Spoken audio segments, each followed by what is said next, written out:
12:04, and tech billionaire Elon Musk has issued two new directives that have federal workers on a ticking clock today. Atlanta News First reporter Sarah Hammond is live from the Centers of Disease Control headquarters in Atlanta.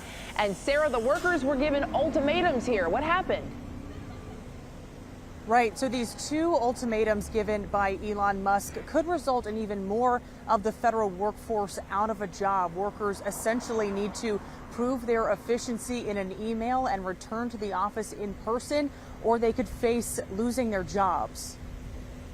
Tech billionaire Elon Musk sent an email Saturday to more than 2 million federal employees telling them to outline what they accomplished last week in 5 bullet points by the end of today.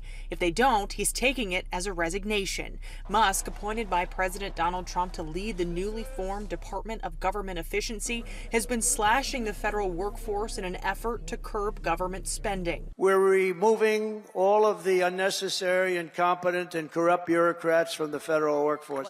The government's Office of Personnel Management said in a statement individual agencies will determine the next steps, with no mention of resignations. And some Trump appointees leading other agencies are telling their employees to disregard the email. What they're doing is illegal. They cannot fire workers for not complying with this email. And just this morning, Musk posted another directive on X stating that any federal worker who still fails to return to the office will be placed on administrative leave, a directive that could lead to more traffic around federal buildings in Atlanta.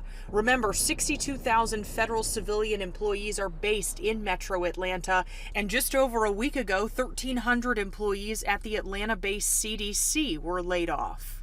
I understand wanting to cut government waste, wanting to save money, but this isn't the way to do it. And Musk doubling down on X this morning, saying, quote, "Those who do not take this email seriously will soon be furthering their career elsewhere." And he says the deadline to respond to that email is 11:59 p.m. tonight.